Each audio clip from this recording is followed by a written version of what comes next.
Hello mga igsoon, welcome na usab sa ato ang ikaupat nga episode alang sa ato ang pagtuon sa balang kasulatan. So igsoon, ato ang topiko karon, the law of the king. Okay? So before ta mo padayon sa unahan sa susamang paagi gihapon mag-ampo kita. Dalaygon namong Dios tagi ikaw sa mga kinabuhi, daghang salamat sa lain sa mga higayon alang sa tuon sa mga pulong hatagi kami sa langit ng mga kaalam ang kini masabtan sa masayon gayod pasaliwak kami sa mga sala kining tanan gipangayo di alam sa pangalan gahom ni Hesus. Amen. So igsoon, imo bang na familiarize igsoon nga sa unang mga panahon, sa panahon pa sa paghari ni sa kapanahonan ni Daniel igsoon nga sa panahon sa mga Persyano o sa mga Medes igsoon aduna sila'y balaod nga diin kung once mamugna igsoon dili na gina siya pwedeng mausab pa. Sa panahon ni Daniel igsoon, si Daniel usa ka kining right hand sa hari nga si King Darius igsoon. Si King Darius tungod sa kaalam kahibalo ni Daniel si King Darius na gihatagan og katungod si King Daniel nga ma-promote igsoon sa hataas nga katungdanan. Ug daghan ang mga tawo igsoon nga nagselos o nasina ngadto kaniya kaya sa rason nga diin gibuhatan siya og sayop igsoon aron siya kining parusahan, no? Or what we call masilutan igsoon sa silot nga diin kamatayon. Okay? So niya nang higayuna igsoon usa sa kining roles nila igsoon sa kaning gingharian nga magbel ang kampana igsoon kung magtunog ani ang kampana or kining mga tulunggon sa mga nagkalain-lain nga mga instrument igsoon dapit sa sulod sa kining gingharian igsoon. Ang tanan nga mga tawo kinahanglan nga musimba or mulhod ngadto sa kining gibuhat nga larawan. Apan si Daniel naupod sila'y kining rason napod sila'y kanang unsa ni balaod igsoon nga bawal ka magampo sa kining dili atubangan sa mga estatwa igsoon kay wa gyud sila laing Dios nga gisimba mao ra gyud to ang ninilok nga estatwa. Apan si Daniel igsoon kining what we call that murag monitor sa mga tawo nga din nagselos ngadto kaniya usab-usab ka mga leader igsoon apan mas taas og kining posisyon si Daniel kaysa ngadto kanila. Mao na ang ilahang monitor si Daniel og nakitaan nila sayop igsoon pinaagi sa pagampo, no? Si Daniel igsoon is a man of prayer in the Bible, no? Gitawag ni siya ang tao nga mainampuon. Okay? Ampo gyud na si Daniel igsoon sa makatulo kahigayon, no? Didto sulod sa iyang lawak niya magatubang sa bintana igsoon. Apan nakita sa mga tawo o gibuhatan siya gipadala din report din sa igsoon didto ka sa hari nga mao si King Darius o gibuhatan din siya og kining sumon unya kung baga sa ato warrant gipaadto din siya didto unya sa walay pagbasa-basa o pagduha-duha igsoon sa walay kahibalo si King Darius nga usa dayon niya kasuod nga higala si Daniel mao giikasahan igsoon tungod kay ni fill up raman siya dito or no fill up murag na sila tamag igsoon nga murag bitag ibutang diha sa papel, no? Ay ito na unsa ni ngalan ana pagbutang ni murag gimarkahan na ni King Darius igsoon og kanang pagmarka ni ana pagsilyo ni ana gisilyuhan na di na gina siya mausab og pag kahibalo ni King Darius igsoon nga ang gikaakusahan di ay si Daniel grabe niyang guula iubos kay siya but Si Daniel igsoon wala siya nabalaka tungod kay nasayod siya nga wa siya sayop nga iyang gihimo. So at this time makita nato igsoon nga ang katong nag-akusa sa iyaha wala man niya napamatud-an igsoon nga kanang si Daniel mao'y sad-an apan niini higayon na igsoon gibantayan si Daniel sa gawa sa iyang gibuhat igsoon nga murag inosente siya, giakusahan siya kamatayon igsoon, ang Dios nakig-uban ngadto kaniya.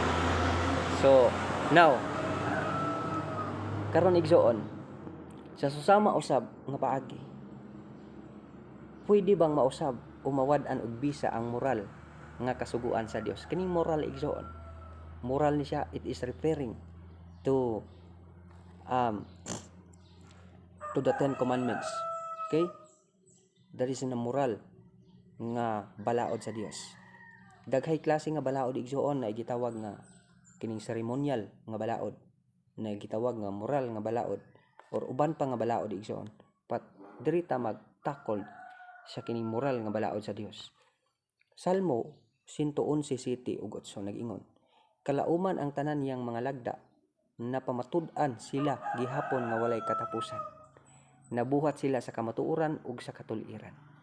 So ang lagda sa Dios igsoon, balaod sa Dios, moral nga balaod sa Dios, kini mulungtad sa walay katapusan. Wa gid ni siya mausab igsoon. Okay?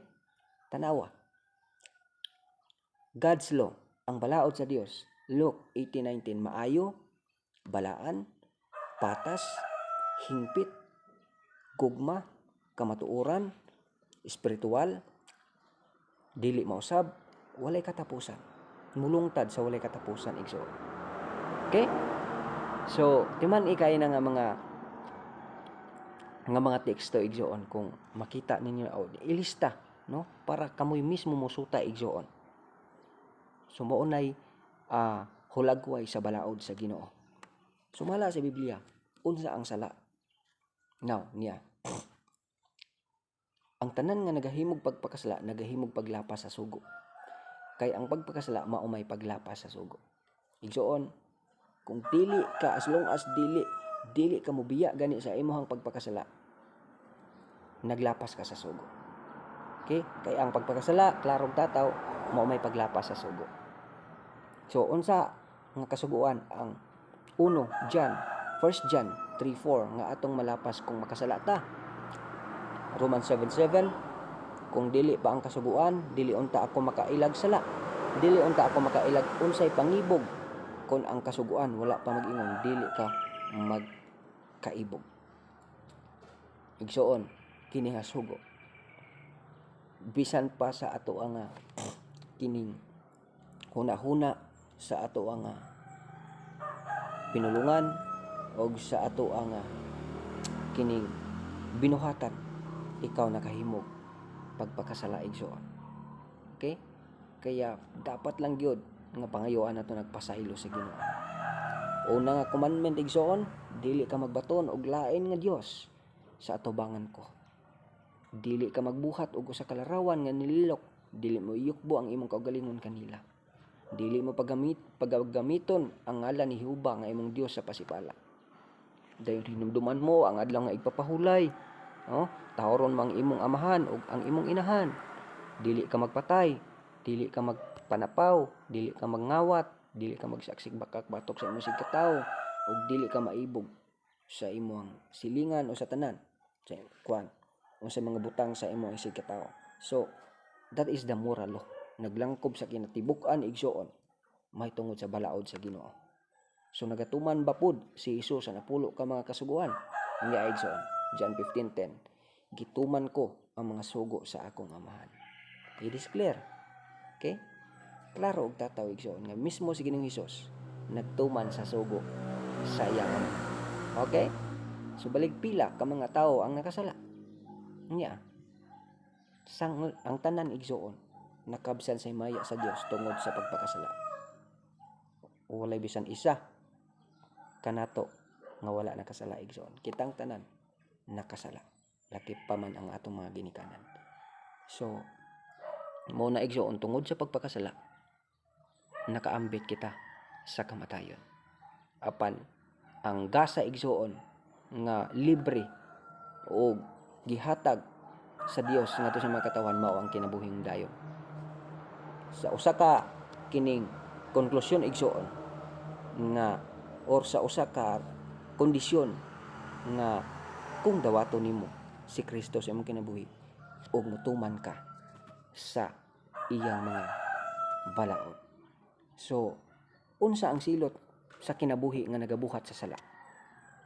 Suhol gikan sa sala mao ang kamatayon. Klaro og tataw igsoon. Mao na nga sa atong pagpakasala kung dili ta mobiya niini igsoon nga mga butanga, maghatod ka nato kini nganha sa kamatayon. Okay? So, kay dili man pwedeng mausab ang kasuguan sa Dios kung makasala ta, atong nalapas ang kasuguan ug gikinahanglang bayaran ang suhol niini mao ang kamatayon. So, it's sad to say igsoon, pero kung ikaw adunay Kristo sa imong kinabuhi, kung makapangayo lang kag sala igsoon, bisan unsa pa nimo kadaotan, God will save you. Okay? Because tungod kay ang Dios igsoon gugma. Mahibalo siya igsoon sa desire or tinguha sa imong kasing-kasing o hunahuna. Kung sinseryo lang ka igsoon nga moduol ngadto kaniya, walay imposible nga ang Dios dili mo dawat kanimo kanako. Ikaw ug ako nanginahanglan sa kasuguan aron ipakita kanato kung asa ta wala nakatuman sa Dios. Apan aduna kitay paglaom nga si Hesus nagbayad sa suhol nga kamatayon aron kita maluwas. So ang sugo hinumdumi, dili kini mo ay magluwas ka nato. Kung dili si Hesus mo ay nagluwas ka nato. Apan ang sugo magpakita lamang ka nato kung unsay naong sa sala. Okay? Unsay maayo ug unsay daotan. Mao kanay role sa sugo. O mag picture out na sa atong kinabuhi igsoon nga makaingon ka sa imong pagkinabuhi. Nagkinabuhi ba ka nga linuwas na sa Ginoo? Kay giluwas naman ta sa Ginoo. Tungod sa ingrasya naluwas kitang tanan, nakabaton kitag kaluwasan. Pagpakamatay niya sa Kalbaryo sa cross. Tungod sa balaod igsoon, makita diha ang imong paggawi pinaagi sa pagkalinluwas. Apan kung wala gani ka nagtuman siyang balaod, now gipakita lang nimo igsoon nga wala ka nagawi diha sa imong pagkanalinluwas, apan nagbalik ka diha sa pagkadaotan. Okay?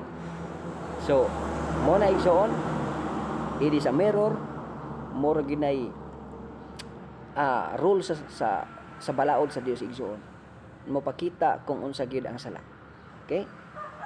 Magpahimangno ka nato kung unsay naong sa sala igsoon, unsay maayo ug unsay daotan.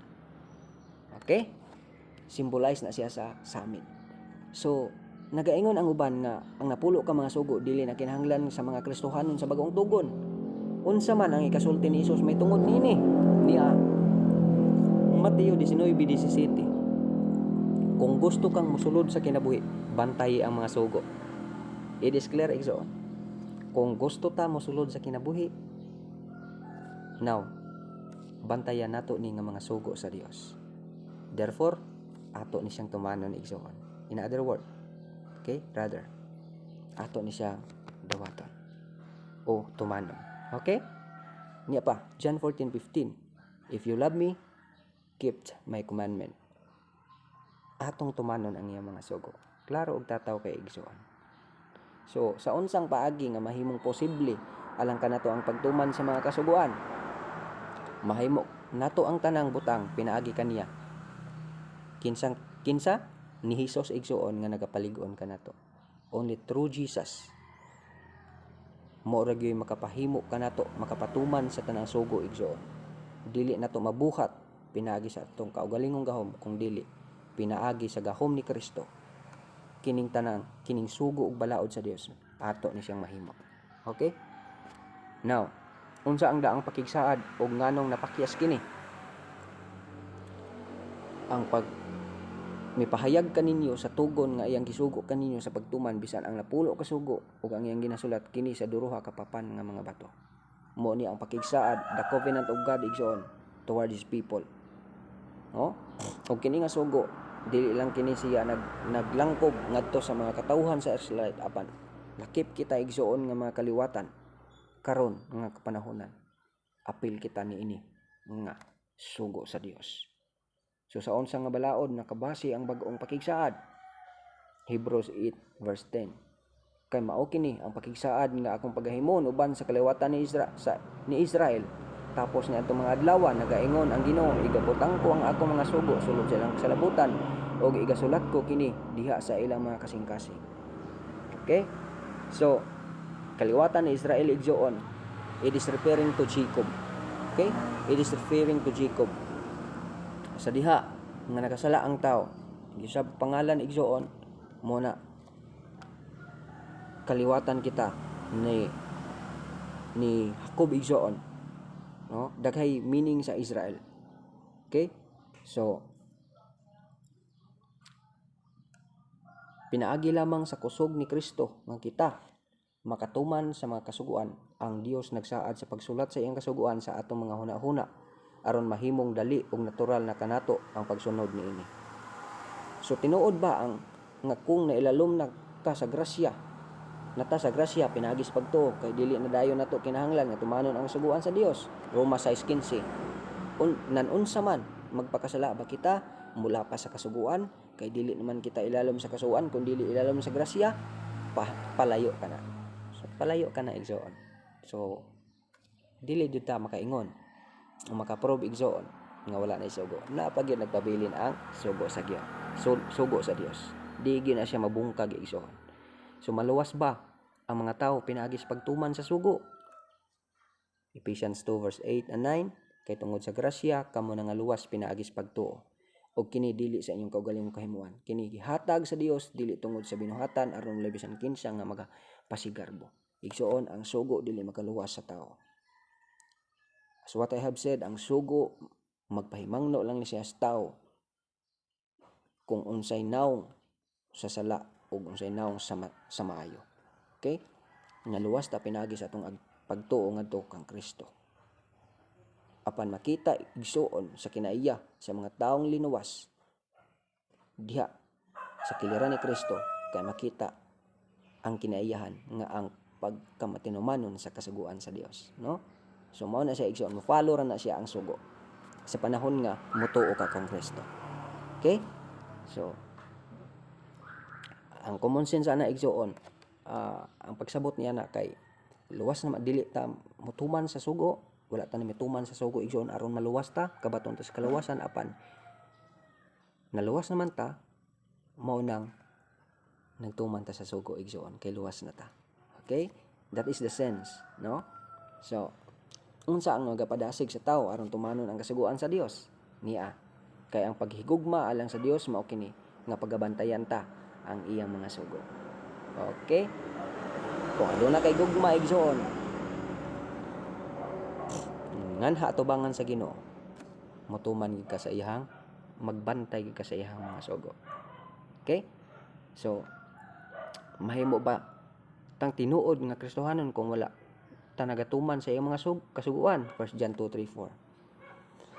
Nagingon og atong mahibaloan nga kita nakaila kaniya pinaagi niini kung kita nagabantay sa iyang mga sugo. Siya magaingon, ako nakaila kaniya apan wala magbantay sa iyang mga sugo, kini siya bakakon ug wala kaniya ang kamatuoran. It is clear igsoon. Tato og klaro kayo nga kung ikaw nakaila sa Dios, tinuod nga nakaila sa Dios, nagbantay ka sa iyang sugo. Apan kung mo-claim ka igsoon nga nakaila ka sa Dios ug wala nagbantay sa iyang sugo, against kaniini nga balaod sa Ginoo. I tell you igsoon, klaro og data ang giingon sa balang kasulatan nga bakakon kanang tawhana ug wala kaniyang kamatuoran. Okay? Ang uban ba nga kasuguan sa daang tugon kay dili na kinahanglan tumanon sa mga Kristohanon. Ephesians 2:15. Iyang gibungkag ang balaod nga mao ang mga kasuguan ug mga kalagdaan. Igsoon, as what I have said, daghan nga mga sugo ang gibungkag daghang mga sugo, klaseng sa mga sugo igsoon na seremonyalis o na ay moral. Pero kini nga kalagdaan igsoon, ang gibungkag sa Dios dili ang moralo, kung dili ang kini mga seremonyalis o paghalad igsoon kaniadto. Okay? Now, kaning pangutana igsoon, kaning moralo or kaning gitawag nga kining napulo ka sugo. Kung moingon kag kalagdaan igsoon, naa ba ni kalagdaan ang napulo ka sugo? Dili, no? Di na siya kalagdaan igsoon, wala na siya mga kalagdaan. Unsay kalagdaan igsoon? Kalagdaan susama ng pagbaton og mga festa, kalagdaan just like paghalad-halad, mga unsa pa diha, something naatay specific anang topic igsoon. No, islight lang nako na siya. So dili na siya nag-refer igsoon sa kining sugo o moral balaod sa Ginoo. Okay? Ang uban ba nga kasuguan sa daang tugon kay dili na kinahanglan tumanon sa mga Kristohanon. Okay? Kinsa ang ginakalagutan sa ug maayo sa yawa? Revelation 12:17. Ang dragon nasuko batok sa babae igsoon nag-refer sa iglesia, ug miadto siya sa pagpikigubat batok sa tanan uban mga kaliwat sa babae igsoon mga matinumanon sa katapusang mga adlaw, alang ni adtong na nagtuman sa balaod sa Dios, sa mga nagabantay sa mga sugo ug sa Dios nga naghupot sa panghimatuod kang Hesus. It is clear igsoon, kung ikaw nagtuman sa balaod sa Ginoo, ang yawa wala malipay kanimo. Okay? So, unsa ang pipila ka mga mahimayon nga ganti atong madawat sa pagbantay sa kasuguan sa Dios? Proverbs 29:18. Apan kadtong nagabantay sa kasuguan sa Dios, malipayon siya. Okay, malipay ta igsoon. Ang mga nahagugma sa imong kasuguan adunay pakigdait nga dako ug kanila wala ang kahigayunan sa pagkapangdol. Klaro og tataw kay igsoon. Ang nagapadasig sa usa ka tawo nga tumanon ang kasuguan sa Dios, kinahanglan mao lamang ang gugma alang kang Hesus, dili tungod aron mapaningkamutan nato ang kalawasan. Okay? Ang atong tinguhaon igsoon, sekreto higugma alang gyud ang Dios igsoon. Ipakita ang imong gugma ngadto sa Dios, ug kanang tanan igsoon ma-follow ra gyud na kung aduna kay gugma kang Ginoong Hesus. Okay? Sa diha nga ikaw ug ako magatuman sa kasuguan sa Dios tungod sa gugma alang kaniya, atong maeksperiensyahan ang kalipay, kalinaw ug madagayaon sa pagkinabuhi. So, kung aduna tay gugma igsoon, kining tanan ang pagkamatinumanon siyang balaod, mo follow lang na siya ug maeksperiensyahan nato igsoon unsay tinuod nga kalipay, kalinaw ug madagayaon nga pagkinabuhi atubangan kang Kristo isip mga Kristohanon. So igsoon, ang Dios nauawhag kanimo kanako karon nga higugmaa siya, dawata siya sa imong kinabuhi. Pinaagi makita igsoon, mareplikar ang iyang kinaiya diha sa imong kinabuhi. Pinaagi sa iyang mga balaod nga makita diha sulod sa imong kinabuhi igsoon. So magampo kita igsoon. Amahan dalagon ikaw sa kalangitan, dagag salamat sa pagtubag sa amo ang mga pag-ampo sa paghatag sa langit ng nga kaalam ug sa paggiya kanamo sa kanunay. Salamat amahan nga ikaw magapadayon sa pagpanalangin kanamo, hilabi na sa mga nagatan-aw ug paminaw ni ini nga programa. Ug kining tanan o Dios among itugyan ug isalig diha kanimo. Salamat sa pagtubag o pagdungog sa pag-ampo sa ngalan ng Hesus. Okay? At ang igsoon, ang sunod nato nga topiko, breaks without straw. So, dalaygon og ang Dios magapanalangin kanatong tanan.